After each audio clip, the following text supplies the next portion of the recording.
My guest today is the solo marketer for a polymer seals company that's primarily focused in the automotive market. But as you'll hear through the episode, his early career was in the music industry. And when he made the switch, it was quite challenging to learn all things about marketing while at the same time ramping up on the technical solutions the company offers. You'll find out about the information sources he used then and he uses now to stay abreast with the ever-changing world of marketing. Let's do this. Welcome to Content Marketing Engineered, your source for building trust and generating demand with technical content. Here is your host, Wendy Covey. Hi, and welcome to Content Marketing Engineered. On each episode, I'll break down an industry trend, challenge, or best practice in reaching technical audiences. You'll meet colleagues, friends, and clients of mine who will stop by to share their stories. And I hope that you leave each episode feeling inspired and ready to take action. Before we jump in, I'd like to give a brief shout out to my agency, TREW Marketing. TREW is a full service agency located in beautiful Austin, Texas, serving highly technical companies. For more information, visit trewmarketing.com. And now on with our podcast. Hey everyone, and welcome to another episode of Content Marketing Engineered. I'm here with Sam Morgan. He's the sales and marketing specialist for Morgan Polymer Seals. Welcome, Sam. Hi, Wendy. Thanks for having me. I am thrilled to have this discussion today. I know our audience is going to get a lot out of what you have to share. So let's start off by just learning a little bit more about your company and your role. Sure. Well, Morgan Polymer Seals is a 25-year-old automotive OEM supplier. So we make rubber gaskets and seals that go into cars. We supply to big OEMs like Ford and GM, and then we also supply to the tier ones that supply to the OEMs. So all said, we ship about 100 million parts per year. And again, mostly it's automotive. So really cool business to be part of. And yeah, my dad started it in 1997. 97. Okay. And where were you in 97? How old were you? I was 13, 14 years old. Yeah, when he started the company. We had just got a home in San Diego. I remember he set up like one small little press to make parts in the garage.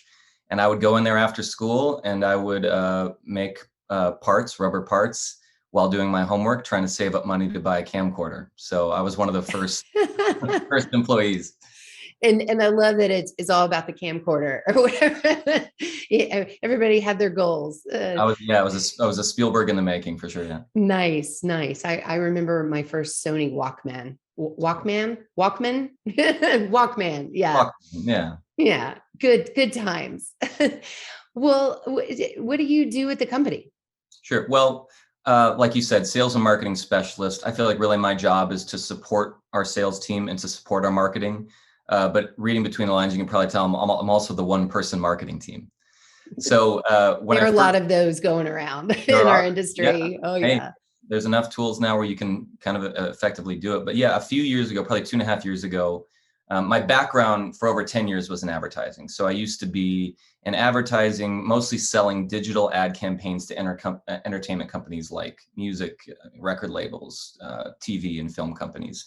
And did that for a number of years. And then a couple of years ago, my dad started talking to me about some of the challenges at his company. And I said, well, I could probably help with a few of these things. I have some experience here. And one thing kind of led to another thing. And then pretty soon it's a few things. And then before I know it, I'm really pretty much trying to create a marketing department where there really wasn't one before. So I see my job as creating resources and tools to help educate our customers, and also giving our salespeople, some really useful stuff to take into meetings. And then also all the inbound stuff, which I know we'll talk about, but that's kind of brand new. And so had to kind of give myself a makeshift degree in inbound marketing in the last couple of years. So that's a pretty dramatic shift to go from the music industry to automotive manufacturing, and then to go from advertising to learn about inbound. So step me through your process. How did you ramp up on both of those things simultaneously? Yeah, well, first of all, coming into a company, especially something in manufacturing where there's a lot of engineers, there's a lot of engineering customers. When I looked around the industry, I saw that to some extent, there wasn't a lot of real style. There wasn't a lot of real concise messaging. So first what I did is I just took a look at what we had and said, how can we just make these things look good? How can we just make them a little better? So, refreshing the website, creating like a proper presentation deck. And then I realized very quickly that since I graduated from Cal Poly in 2004 with a marketing degree, everything about marketing had changed, right? So like there was really nothing. Everything. Don't get me No wrong, kidding. my degree has paid off. Yeah. The education was useful, but so what I did is I started educating myself, and I got this book, The New Rules of Marketing and PR, and this is probably I think the 6th edition. So this book is kind of where I started, and actually the impetus for getting this book was because I wanted to start doing press releases, and I didn't know how to write press releases or where to even start. So I think that's when that was my Google search, started there, and then it led me to this book. And so that was when I basically cracked the book open and started giving myself an education on what is marketing in 2021. Like, what is the most effective way to spend your money and your time? That's interesting that you started in your role, maybe thinking a little more tactically, but then as you've grown, you're really pulling out and saying, wait, how do all these activities fit together? What is my strategy? Where should I be allocating budget? That's what I'm hearing in that. Yep, that's exactly right. Yep. Yeah. Now, at the same time, I mean, I know that you were in the garage helping dad when you were younger, but there's a big gap there where you worked in the music industry. How have you ramped up on the technical aspects of what your company does, the solutions they offer, the types of customers you have? Well, again, it didn't help much to look at what the competition was doing. At least in our industry still, it's a technical industry, but I don't really feel like it's an industry that's completely embraced inbound marketing. So once I started reading and researching and seeing that, we need to adopt an inbound strategy. And obviously once I found content marketing, which I've got your book here too, Content Marketing Engineered. This one helped me out. So once I found Wendy and I found your company, I started downloading, your guys' articles and educating myself on what it is. And frankly, again, like the first year when I was just kind of helping out as a consultant, I had my idea of the stuff that we were doing was right. And then by year 2, I'd thrown out most of that and realized I wasn't doing it embarrassingly wrong, but I was getting close to right. Yeah. So I feel like in the last 2.5 years is just almost every month has been me trying to learn as I go. So I've been basically trial and error, learning about what inbound marketing is, what content I should be creating, figuring out who our customer is, what it is they want, and then trying to create that content. But it's been just a process of trial and error, to be honest. Yeah. Well, there's nothing wrong with that. And with the tools we have these days, you can measure more than ever before. And so it's with those trials, you have data, you have feedback, and you can, just continue to perfect as you go. Yeah. And the challenge absolutely too has been not only educating myself, but also battling, kind of the imposter syndrome of feeling like I don't belong here. So I kind of joked with my dad early on when we started working together. I said, probably the worst thing about hiring me to do your marketing is that I'm a complete outsider. I didn't grow up in the rubber industry with rubber in my veins and that whole thing, even though I did grow up with my dad starting the company and me visiting the plant and me having some experience being around it.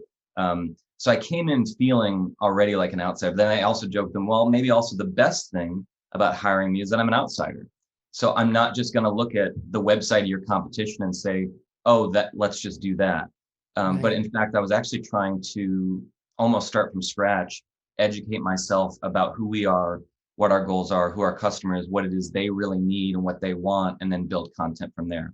So it was a big, big challenge to learn and to, like I said, sort of fend off that imposter syndrome. Yeah. And extra eyes on you too, as the founder's son. I'm sure that maybe people didn't cut you as many breaks, or did people give you special consideration? Which way does it work? I think it's all just the pressure you put on yourself. Like, I think there's some maybe misunderstanding that if you're working for a family business and you're the founder's son, that you must have sort of a get out of jail free card. But the truth is, whether it's there or not, you feel a lot more scrutiny.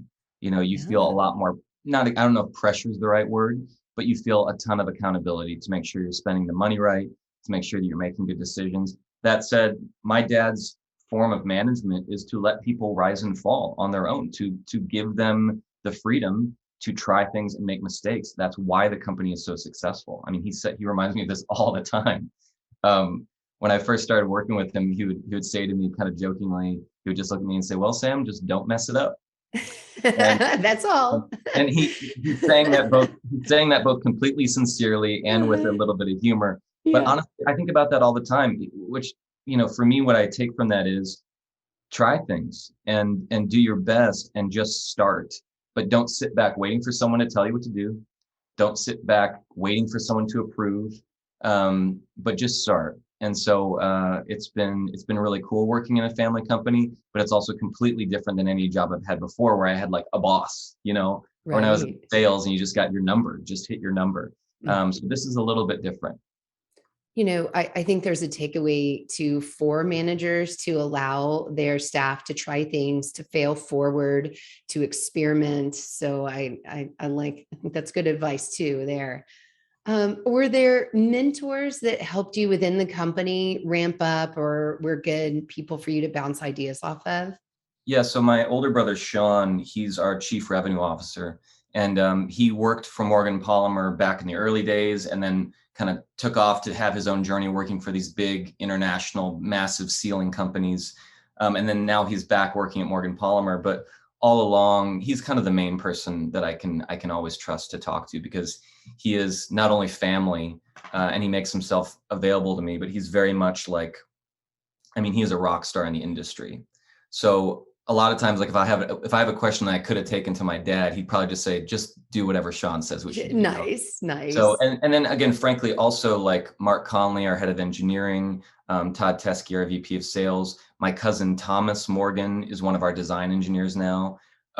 These people have all made themselves available. So whether it's, when I've got I've been learning about our business again from scratch, and so much of it's chemistry because we're talking about rubber. So I'm not a chemist. This is not my, this is not my comfort zone. So I'm constantly having to go to them to get information.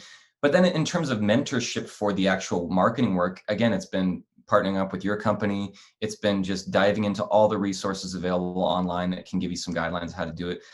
It's kind of been a combination of somewhat self-teaching based on the resources online for how to do inbound, mixed with just, as much as they'll let me, going to the folks that work for us and just saying, tell me what your challenges are. Tell me what our customers want. Tell me about our products. Tell me what works and what doesn't. So it's been, beyond a team effort. I can't imagine how bad this stuff would have been if I would have been trying to write it myself. And I appreciate how receptive it sounds like your internal leadership has been to you coming with questions and, Yeah. just being open with their knowledge.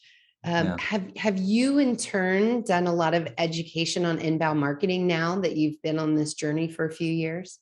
Yeah, not only have I had to educate myself, but in order to get executive sponsorship, in order to have my dad and the really skilled people that have been running this company for 25 years to be on board with it, I have to not only understand it myself, but I have to understand it enough to kind of explain it to them so that they understand the importance of what I'm doing. It can't be just good job, kid. You got us another article in a trade journal. Here's your gold star. Everything that I'm doing, every dollar I spend, every hour I spend has to go towards building revenue at the company. And so it's been really cool, I think, watching. Again, I don't think anyone had a bad attitude about it from the beginning, but we're talking about people that have been, our leadership team, almost all of them have worked at the company like since the beginning, right? So I was having to take a company that was very good at what they've been doing for the last 25 years and just say, well, let's flex a little bit, looking to the future. Let's have a sales strategy that's not just an outbound strategy where we're knocking on doors or calling folks. Let's think about this in a different way. I think it took everyone maybe a minute to see the importance of it. But now that we've been starting to get some inbound leads, and now that there have been some real connections and opportunities made because of this work, it doesn't take very long for people to say, oh yeah, this works. Let's keep doing it. Great. So it sounds like you have ways to measure ROI and you're tracking those leads over time. And, Yeah, that virtuous cycle is going to get everybody so much more excited about inbound marketing as that engine keeps turning faster over That's right. time. Yeah. And it's not, as you know, adopting an inbound strategy from where there wasn't one, it's not an overnight thing, right? So you don't get that buzz of like, No. you don't write one case study and then the next day have some bonanza of people saying, here's millions of dollars, please You mail. don't? What? I thought it was that easy, Sam. What are you talking about? Not so far. That'd make me look good. But no, I think our expectations are reasonable. Again, I think the folks that are historically been leading the company, they see the benefit of taking a long-term approach to sales. So instead of just saying, let's hire 5 more people and again throw more bodies at revenue, saying how can we essentially have these tools working for us 24 hours a day. And it's a process. It's a long-term strategy. It's not a short-term thing. Okay. Well, as you reflect back on the past 2 years and your big ramp up, what are some tools that you found yourself addicted to, or favorite projects that you've done? Sure. Well, first of all, before I started partnering with TREW, I was doing it by myself. And one of the first things that I asked TREW to help me with was to audit my own work. So whether you hire an agency or whether you have a friend do it, whatever it is, be willing to let other people tell you what you're doing, good, bad, and ugly. Try to not have a chip on your shoulder and be too precious about the stuff you've written or the stuff you've made. Some of the feedback I got right away early on was, hey, you've got the right idea in this marketing stuff that you're writing and these videos you're making, but right now it feels a little fluffy. It feels a little bit too surfacey. If you really want to appeal to engineers or to purchasing directors, which most of them have an engineering background, you got to get a little more technical. So some of the tools, again, were frankly just research. Go online, search for the subjects which you're trying to educate yourself about and learn. And then from there, go to the experts within your own company. In terms of actual tools, again, I keep it pretty simple. I'm using Squarespace for our website. It's possible that I'll probably upgrade to HubSpot fairly soon because now we're getting a lot more robust in the site, but Squarespace has been great. I'm using HubSpot for contacts. So now when people go to our website and they reach out to us, we can track it and we can actually see those come in and have them automatically, turn into marketing leads.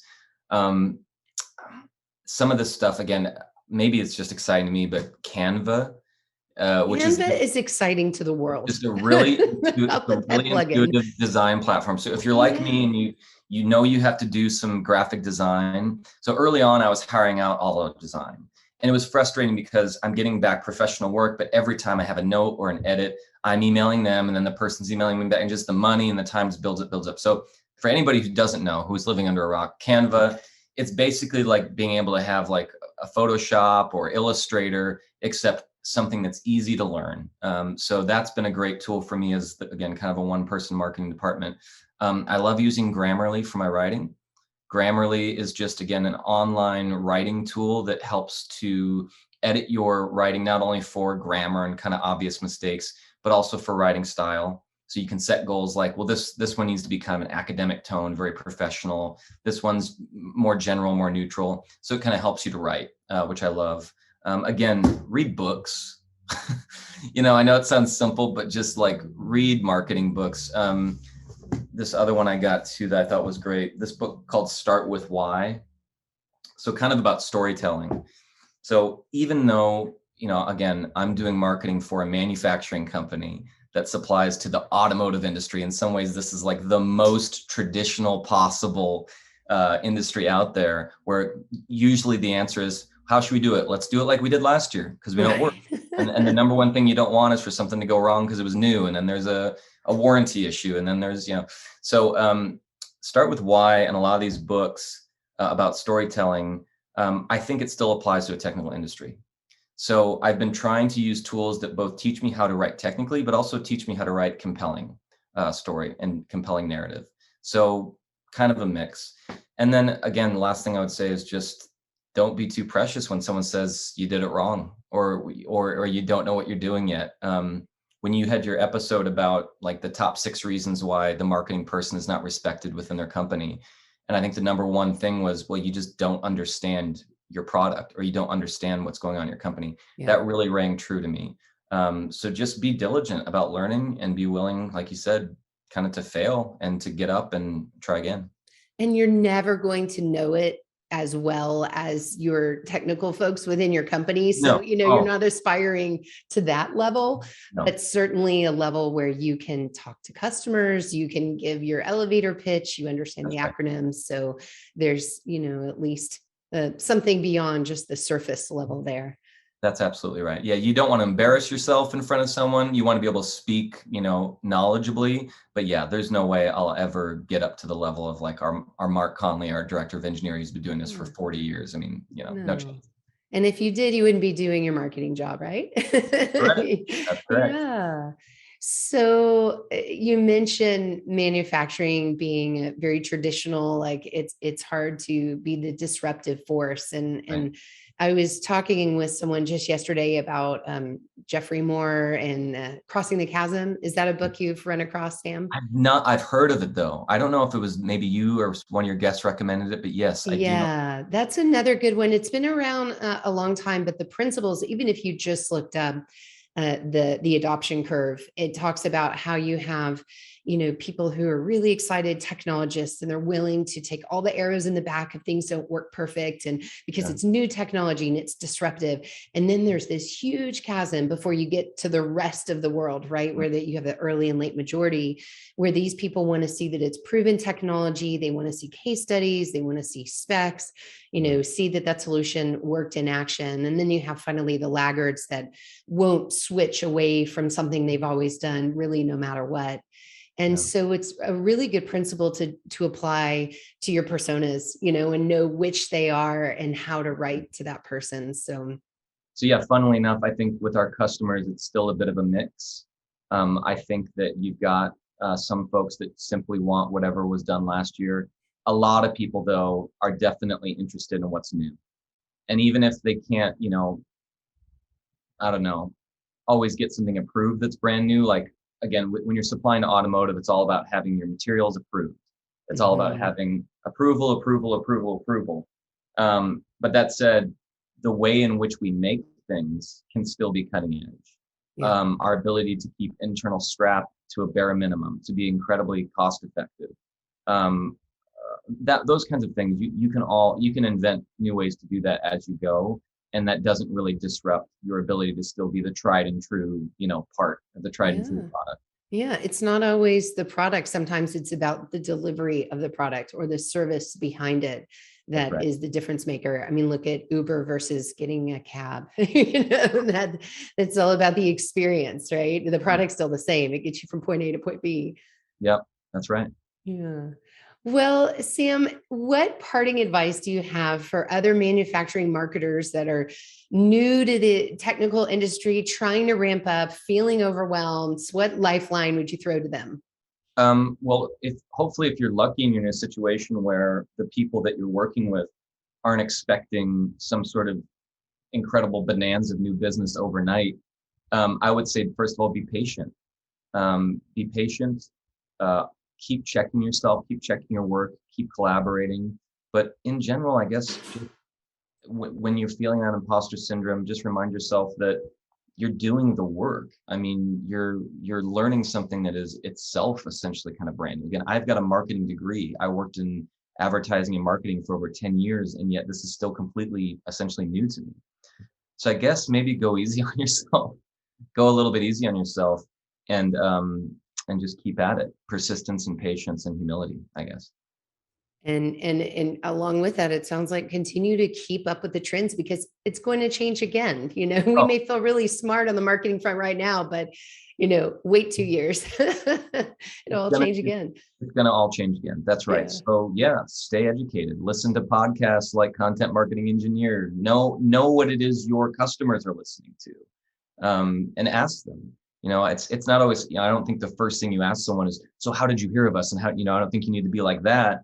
But talk to customers and get to know them. I think so often during a customer visit, the idea is, well, we can't wait to get in and tell them about us. Here's a 40 slide presentation all about us. I mean, what a mistake. Ask your customers about them. Talk to them. Yeah. Ask Think them how what they much need. you'll uncover by doing it that way. That's Yeah. right. So I think one thing my dad has always led by example with is just that humility. Like he's now at the point where he's like, yeah, of course I want our stuff to look good. But when we go into a talk to a customer, if we come in looking like we're just the coolest kids in town with everything figured out, customers smell that and they don't like that. Have some humility about what you're doing. So I think being willing to change and then keep changing, I guess. Love it. Well, Sam, where can people connect with you and learn more about Morgan Polymer Seals? Sure. So morganpolymerseals.com. It's morganpolymerseals.com. From there, you can watch some videos I've produced that kind of show off what we do in rubber injection molding and plastic molding, transfer molding. We have a really cool vision inspection system we've kind of invented. So I'm really proud of some of these tools and some of these innovations we've made for our customers. And I also love to talk about marketing. So if anyone has the guts to go on the website and reach out to me directly, I'll chat with you. I'm an open book. Great. Yes, you are. And I really appreciate you just sharing your experience and the ups and downs of how these past few years have been for you. And I'm excited to watch your journey from here and what great things you guys do. Well, really, thanks, Wendy, for doing the podcast, because every time I listen to an episode, I'm reminded that it's kind of normal people like me that are trying to figure this out every day. And it does help to make me feel, I guess, a little more motivated to keep at it. So thanks for doing what you do. Good. We're all in this together. Absolutely. That's right. Yeah. All right. Bye, everybody. Thanks. Thanks for joining me today on Content Marketing Engineered. For show notes, including links to resources, visit truemarketing.com/podcast. While there, you can subscribe to our blog and our newsletter and order a copy of my book, Content Marketing Engineered.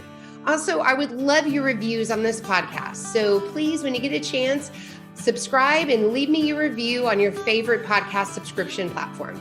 Thanks and have a great day.